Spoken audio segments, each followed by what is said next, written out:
Anatomy 32, Chapter 10, Muscular Tissue. Topics: Anatomy of sarcomere, contraction cycle, and sliding filament theory. So, the myofibril is made up of a bunch of bundles of protein filaments. And it turns out these protein filaments form structures called sarcomeres. And then these sarcomeres are attached to each other end by end, forming the very long myofibril. And it is the sarcomeres within the myofibril that shorten during a contraction. The sarcomere is made up of thick filaments and thin filaments. The thick filaments are called thick filaments because they are thicker than the thin filaments.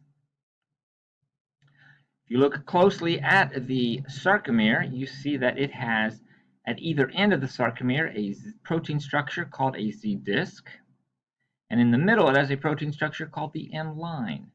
The thin filaments are attached to the Z discs, and the thick filament attaches to the M lines.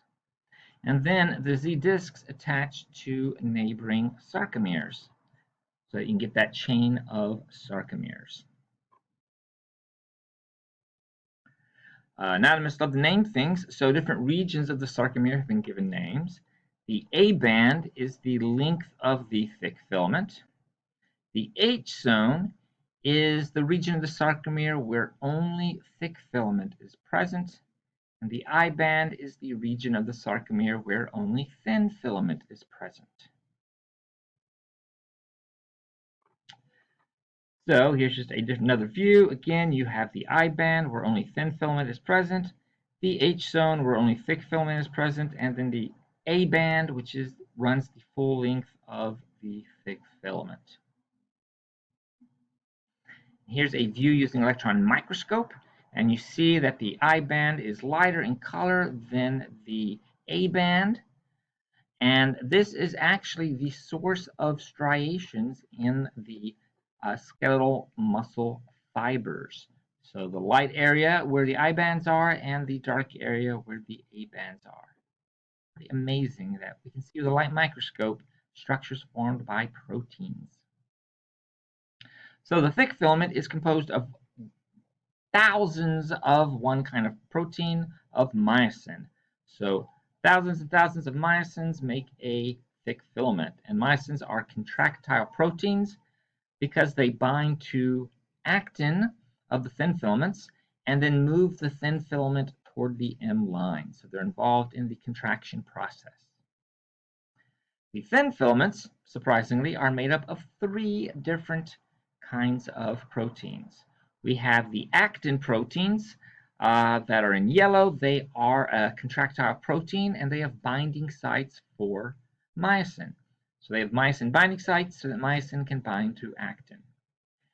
Then we have in brown the tropomyosin protein. This is a regulatory protein that covers the myosin binding sites on actin.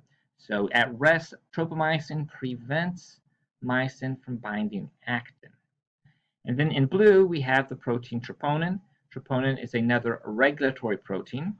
When troponin binds to calcium, it moves tropomyosin, freeing up the myosin binding sites on actin.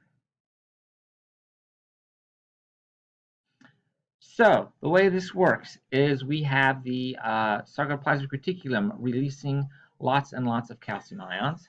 Calcium ions then bind to troponin. Troponin changes shape, moving tropomyosin, freeing up, exposing the binding sites on actin. So now actin is ready to bind to myosin. And here we have the myosin in the thick filament, all set and ready to go and bound to ATP. Myosin will then take the energy from ATP, will break down the ATP, and use that energy to position itself so that it can bind to actin. Myosin will then physically bind to actin, forming the cross bridge. So we now have a physical connection between the thin filament and the thick filament, called a cross bridge.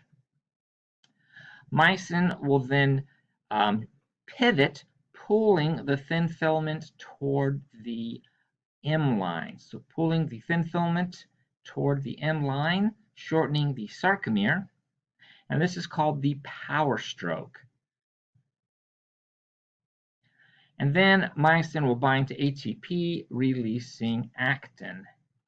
And then this cycle will continue again and again and again, as long as we have plenty of ATP to bind to myosin and calcium levels are high enough to keep troponin shifted in shape so that it prevents tropomyosin from moving in front of the binding sites on actin. So again, calcium ions bind to troponin, it changes shape, moving tropomyosin out of the way, freeing up the binding sites on actin. Myosin will then break down ATP and use that energy to change its shape so that it is in position to bind to actin. Myosin then binds to actin, forming the cross bridge. Myosin will then pivot, pulling the thin filament toward the M line. This is called the power stroke, and this shortens the sarcomere.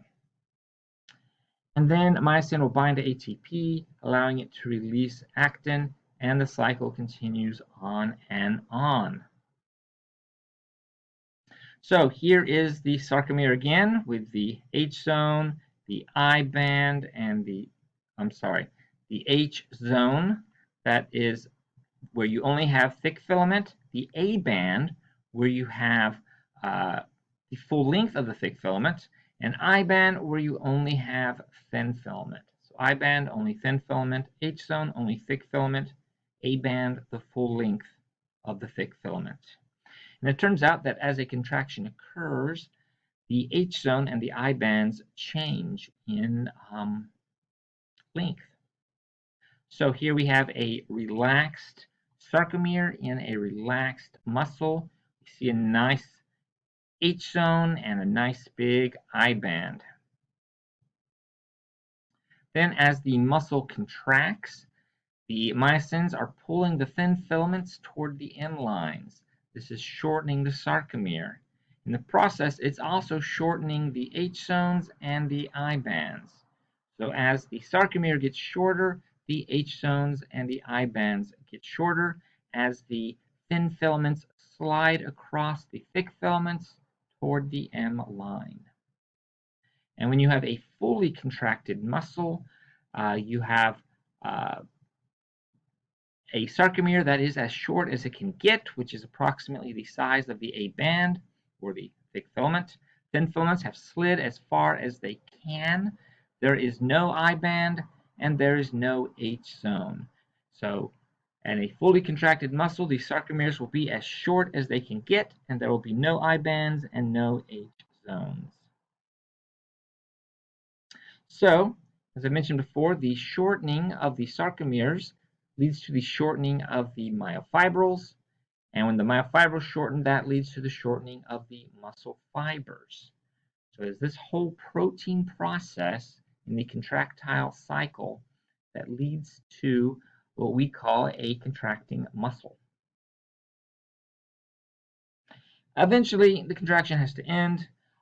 So once there's no more muscle action potential traveling down the transverse tubules, then the sarcoplasmic reticulum stops releasing calcium ions and instead begins to only uptake calcium ions.